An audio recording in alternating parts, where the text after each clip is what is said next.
This is Picher, Oklahoma. Once a proud mining town of 14,000 people, today it's nearly erased from the map. For decades, Picher was alive. Families worked the mines, kids filled the schools, and the economy thrived on lead and zinc pulled from the earth below. But that same ground would become its undoing. Today, toxic dust covers what's left. Houses sit abandoned. Streets lead nowhere. This is the story of how one of America's richest mining towns became one of its most poisoned places, and how the people who called it home were forced to leave everything behind. Hey y'all, welcome to my channel, Travels with Nick. In my very first deep dive documentary episode, we are uncovering the rise and fall of Picher, Oklahoma, America's most toxic town. This is a story of greed, tragedy, and a warning that still echoes today. I hope you enjoy. Let's begin.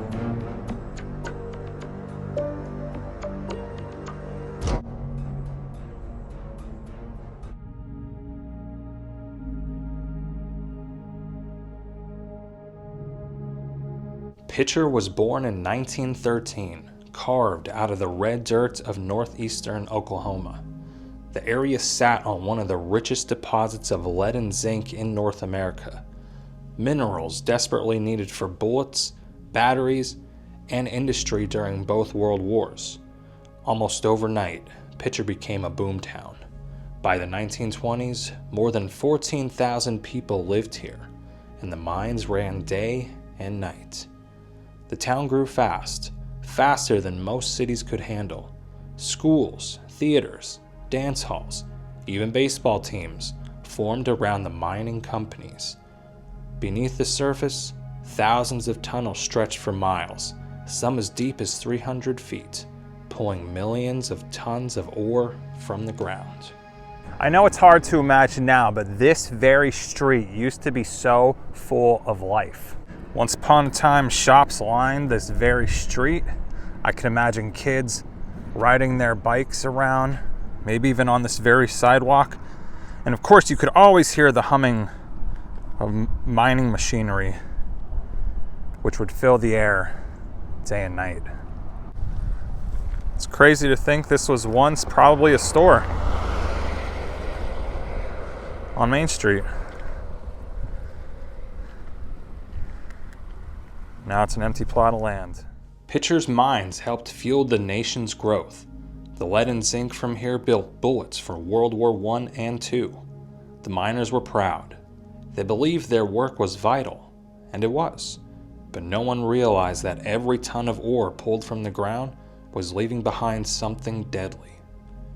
As the town prospered above ground, something toxic was growing beneath it. Something that would one day consume everything Picher had built.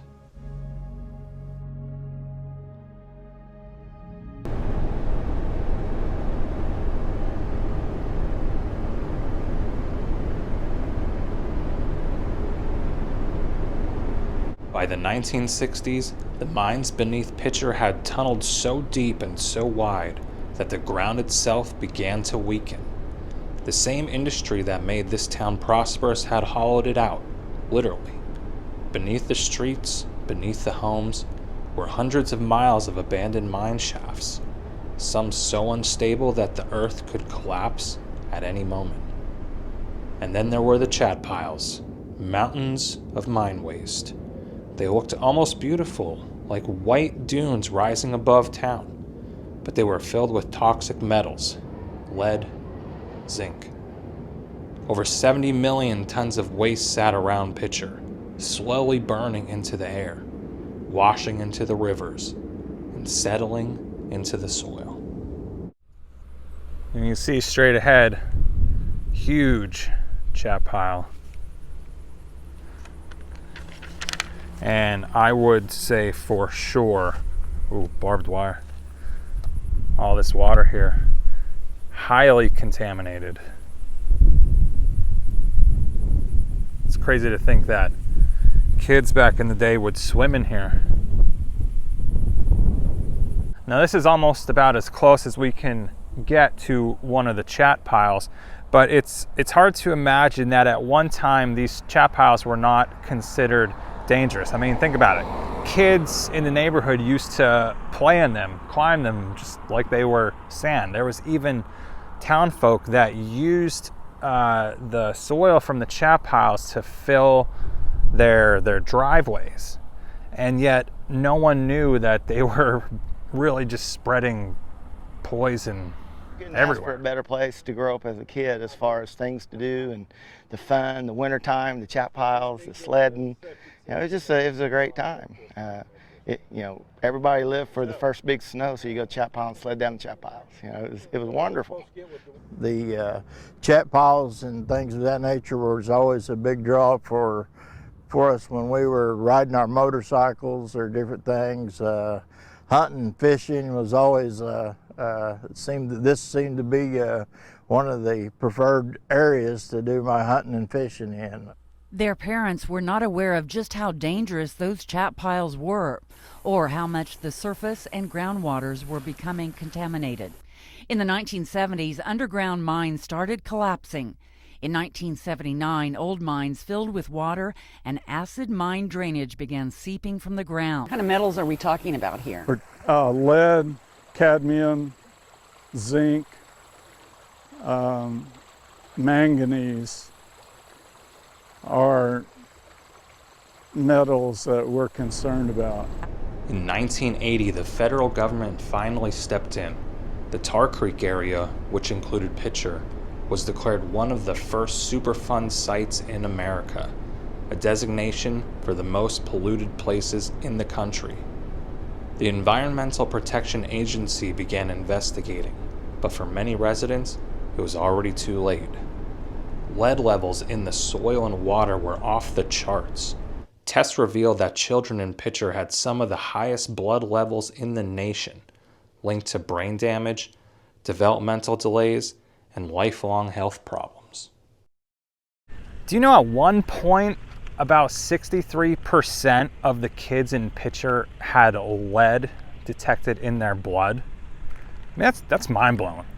You would think they would just get up and go, but at the same time, you know, what choice did they really have? They grew up here, their families were here, their lives were here. A lot of them, money-wise, couldn't just pick up and go, you know?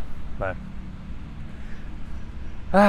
it's crazy when you think about the kids like that. The EPA launched cleanup efforts, but removing millions of tons of contaminated soil proved nearly impossible. The chat piles were too large, too deep, and too unstable.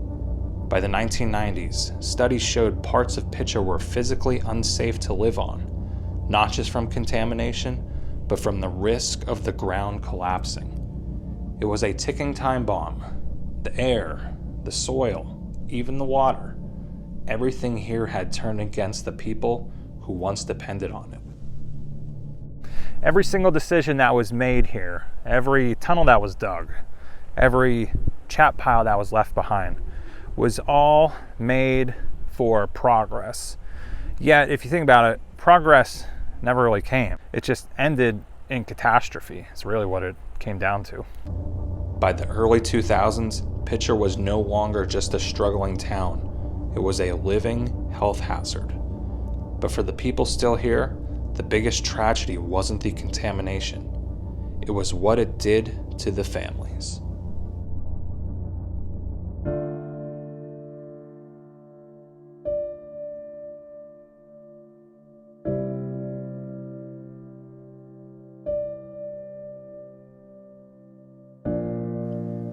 For the people of Picher, this wasn't just an environmental crisis. It was their lives.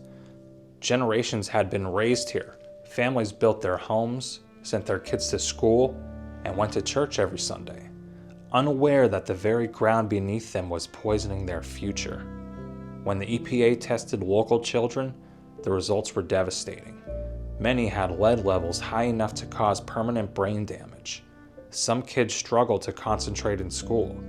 Others developed speech and coordination issues. Doctors warned parents to keep their kids indoors. But how do you shelter a child from their own hometown? The section that I'm in right now was once a neighborhood full of families. Now, all these years later, it's really completely destroyed. So imagine that maybe you grew up here, right?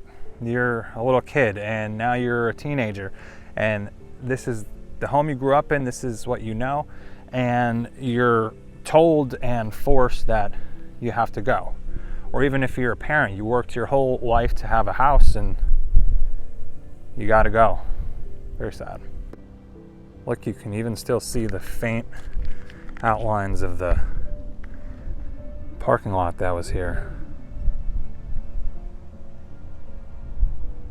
People to park the cars. Honestly, this area is the only area in Picher still today that has a significant amount of homes. Everything else is really just gone. This is the only thing you can see. Some families moved away as the contamination report spread, but many stayed, holding on to hope that the cleanup would save their town. Others couldn't afford to leave. Property values had plummeted. Their homes were worthless. The mines had closed decades ago, jobs were scarce, and the people who built Picher had been left behind. This wasn't just about lead or pollution anymore. It was about identity, about people who refused to abandon the only place they'd ever known. Ladies and gentlemen, welcome to the old Picher High School. Picher Carden High School, I should say. Actually, I could go in, but it says no trespassing, so obviously I'm not going in. We look over here. This was the old gymnasium, I believe. That's what it looks like. Here, I'll zoom in a little bit for you. I can't believe there's this many cars here. I have no idea what they're doing in there, because obviously this high school has been closed for years. But there's a decent amount of cars in there and equipment. I can definitely feel the weight of the memories here, especially at the high school, because I think of my own high school and my graduating class senior year, and I loved it, and I cannot imagine how many seniors classes graduated right here. And now it's all just a memory. It's all gone, and it's never coming back, I can tell you that. It's not like Picher's gonna be a booming town anymore. Straight ahead looks like the old baseball field. I'm assuming it was the high school baseball field, because the high school's right to my right of me.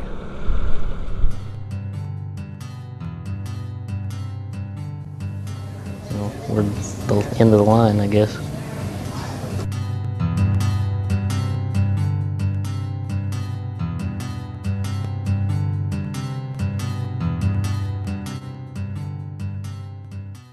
It's good and bad both. I mean, it's good because I want to graduate from here, don't want to graduate from anywhere else, because nowhere else would be home. But it's also bad because it's the last year, and once it's over, it's over. It's pretty much the heart of the town, I guess you'd say, the high school, or the school is. Once it closes, there won't be much left at all.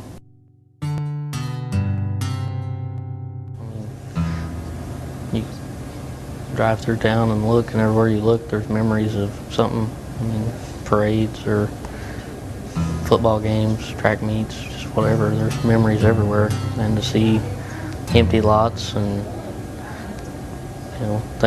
places where things have happened throughout your childhood, and see that and know that it's about gone, it hurts bad. Really let go of the town, knowing that it's falling apart piece by piece after the years. And you can't just sit down around and mope about it. You gotta pick up and move on.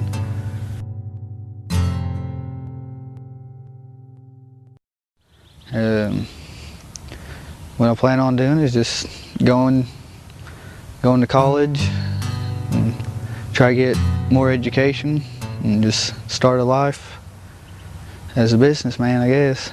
Don't let the trials in your life become your identity. Don't let them become you. And number 3, you have had and will have your ups and downs. It's how you deal with them. You've got to keep a positive attitude, believe in your abilities, work hard at your choice, and again, as our co-valedictorians say, never give up.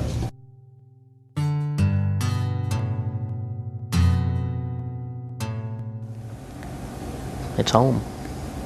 It always will be home. No matter where I go or end up, it'll be home forever.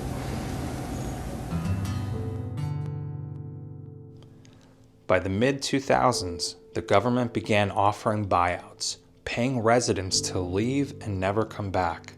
For many, it was a heartbreaking decision. Some took the money and started over elsewhere.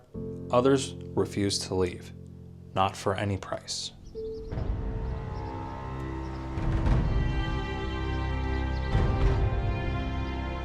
It's hard to learn to go to sleep in a different place. My name's Orville Ray, and I've lived in Picher for 84 years. I didn't plan on moving, so the town moved off and left me.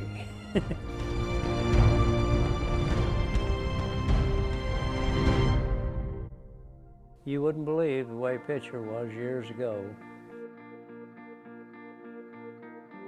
Main Street especially was, it looked like a little Las Vegas, all your night lights and everything, you know. You had, my mama used to say, well, we're just gonna go downtown and watch the traffic for a while. That was the big thing on Saturday night.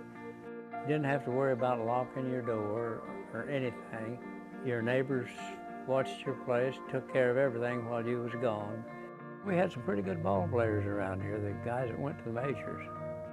Well, it's his hometown. The population was just outstanding. The mines were going good. This faded out, but this is me right here. That was taken in 1946. It was just an everyday job. We supplied most of the lead for bullets for 2 world wars. They should have built a monument here to the town instead of trying to tear it down. It just makes you sick. They shut them down just one at a time. There's the price of ore. It depended on the price of ore.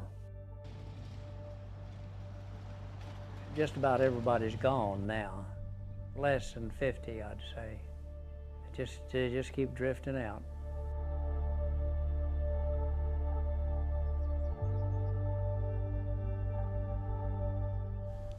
But in 2008, any hope of rebuilding Picher vanished in a single night. Nature would deliver that final blow, and the last few people still holding out would face the one thing even more devastating than contamination: destruction. On May 10, 2008, storms began building over northeastern Oklahoma. Tornado season was nothing new here. People were used to the warnings, but this time it was different. Just after 5:30 p.m., a massive EF4 tornado tore through the edge of Picher, carving a path of destruction nearly a mile wide. In a matter of minutes, more than 150 homes were destroyed. 8 people lost their lives. Over 100 were injured. What toxic waste hadn't taken, the storm did.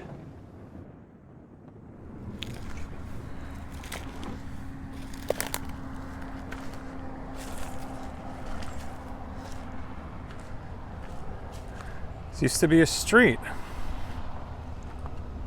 Look how much nature has taken over.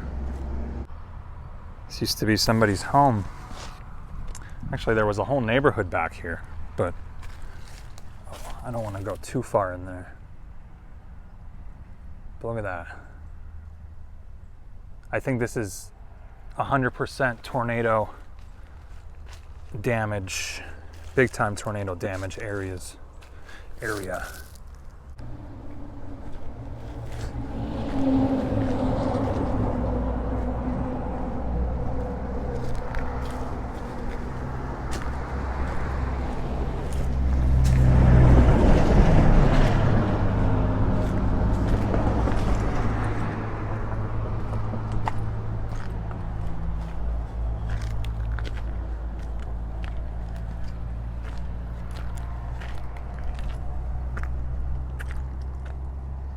This right here was one of the hardest hit areas. When the tornado came, it ripped through so fast, people barely had time to take cover. And when it was all over, everything they had left, after years of fighting to stay here, it was gone, just like that. Emergency crews rushed into town, but Picher's infrastructure was already failing. Roads were unstable from old mines, power lines were down, and the air was thick with dust and debris. For a community already on life support, the tornado was the final blow. Neighbors in Picher are obviously dealing with a lot of pain. Latoya Silman has been up there in Ottawa County all day long. Latoya, what's the latest for us? Well, certainly the whole town is just devastated. Only had about 200 to 300 people there, and most of them were injured in this storm. Now, we drove through one damaged neighborhood earlier today. Everywhere you look, you see a piece of what used to be someone's home. Rooftops were toppled. In some places, there was simply nothing left. The storm was so powerful that the bark was peeled off of tree limbs, but the damage to homes isn't anything compared to the loss of life. Emergency management says that there were at least 3 of the dead were all riding in the same car together, and they found them near a lagoon that's not too far from where I am standing right now. In fact, News on 6 reporter Ashley Sims was able to talk to the lone survivor. Ashley, tell us about that powerful story. Well, emergency management officials, Latoya, say that it was a 13-year-old girl that survived that accident. She was actually found by a Picher father who had his own harrowing tale of riding out the storm. Ralph Morris was sleeping in this room when the storm blew through his neighborhood. I looked out the bedroom window and couldn't see it. It was just too big. The interior bathroom where Morris, his wife, and 2 children ended up is practically the only place with 3 walls still standing. After the storm, the government made the decision that would end Picher for good. Federal officials declared the town uninhabitable. The buyout program that had already begun accelerated overnight. Within months, most of the remaining residents were gone. After the tornado, some people left with nothing but a few boxes, and there was even other residents that never came back. So imagine that. Imagine losing your hometown not only once, but 2 times. 1, to contamination. 2, a deadly tornado. It's almost as if this town is cursed.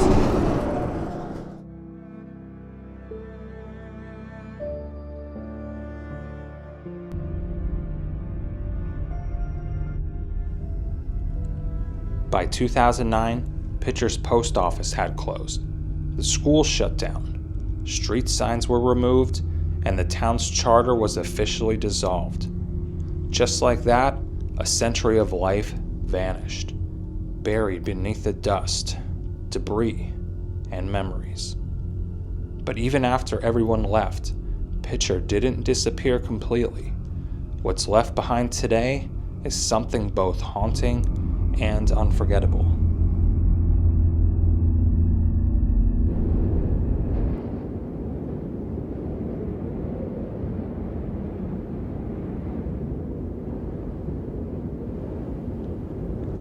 Today, Picher is one of the most haunting places in America. A century ago, this was a thriving mining hub. Now, it's silent, a ghost town in every sense of the word. It's hard to describe what it feels like to walk here. I know that at one time full families lived on these streets. Kids rode bikes, went to school, their schools, and it's just crazy. There's absolutely nothing left. And if you could see that, yes, there's a big chat pile directly behind me. Surrounded this entire area. After the 2008 tornado and the government buyouts, Picher's population dropped from over 1,000 residents to 0. The official census still lists a handful of people, caretakers, maybe, or holdouts who refuse to leave, but the town itself is gone. The chat piles still stand, silent mountains of waste. They tower over what's left of Picher, and they're as toxic now as they were decades ago. Despite cleanup efforts, the ground here remains contaminated. The water still carries heavy metals, and the underground mines are still unstable.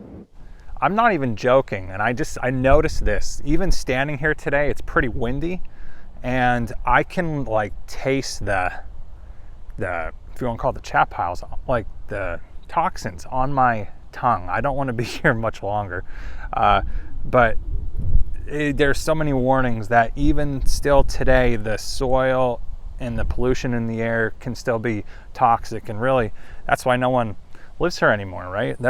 It's simply not safe. And if you look around, this entire town is surrounded by chat piles, but I kid you not, I can literally like taste it on my tongue. Yeah, gross. Gonna need some Starbucks after this. Urban explorers still visit Picher, drawn by curiosity, or maybe the eerie silence. But to those who once lived here, this is not an adventure. It's sacred ground, a place where their memories and history still linger in the dust. In Picher, and they say they aren't going anywhere anytime soon. Business here is kind of like a last light in the area. Coal Miners Pharmacy, this is Bonnie. And I serve as a kind of like a reunion site for people that have the same clientele that still comes back to me, and they say they get a chance to come back home to revisit it again. I've been called mayor or like you said, spokesperson for Picher. I refer to Boss Hall. Picher is a ghost town. For him to still be here, that's great. That, you know, he's still here, and we hope he can stay here. But I guess we don't know. We still come. Everybody comes all around. I'm not the only one that comes from Miami. Everybody, a lot of people do. I can look around at where people live that are gone, you know, and it's kind of sad. They broke the back of the school by saying that the roads weren't accessible, you know, for buses or whatever. So once the school left, the town just kind of disintegrated because nobody wanted to take their kids to school where there wouldn't be sports or. So after that, it just broke the town. The town just went down. Being here today, I start to think about the very last time that people locked their doors and said goodbye. I think that's what makes Picher so haunting. It's not so much that it's because the town is abandoned, but it's more so because the town was literally erased from the map. Picher may be gone, but its story isn't over. What happened here left behind lessons that America still hasn't fully learned.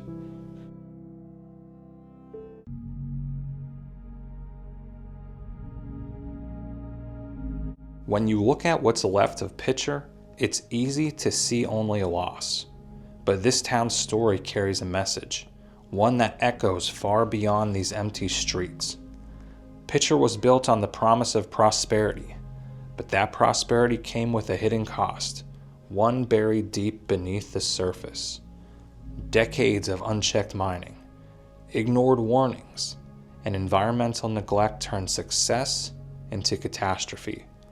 And by the time anyone tried to fix it, it was too late. When I walk through places like these, I don't just see a ghost town. I almost see like more of a result of choices. These choices were made by people who didn't think of the future. They didn't think the future mattered. They cared more about the present day and making money here. Very sad story, very creepy too. Early in 2025, I think it was February 2025, I actually saw on the news that there was I believe a woman's body found in the woods in this general area here in the town of Picher. I think hunters found her, but it's, gosh, That literally just happened, February 2025. Very scary. Remains found in Picher, Oklahoma have been identified. Picher is a small deserted town in far northeastern Oklahoma, a hazardous Superfund site abandoned by residents years ago because of lead contamination. Detectives believe the victim is a woman who went missing 6 years ago. Her bones were found by a hunter.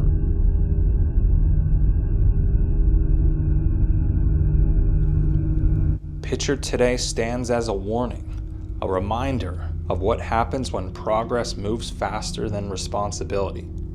It's a place where human ambition collided with nature's limits, and no one walked away unchanged.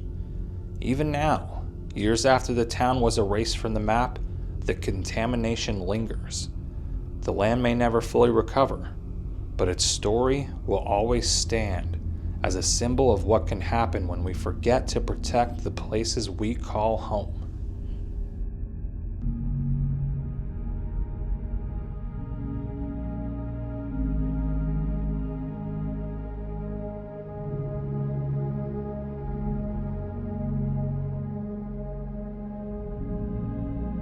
When you visit Picher today, there's kind of a silence that stays with you.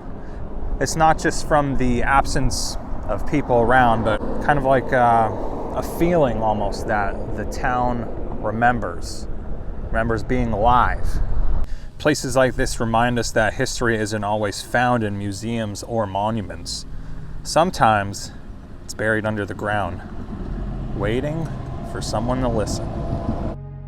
This was Picher, Oklahoma, America's most toxic town.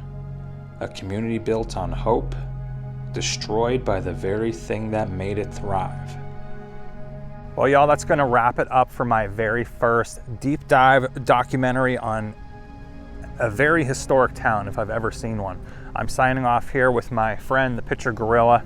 I hope you enjoyed. If you wanna see more of these deep dive, longer form videos, please let me know in the comments and let me know where you would like me to film the next one. And if you would like to see more dark history videos just like this, please check out my dark history playlist. It'll be available here, and I hope to see you there. Thank you so much.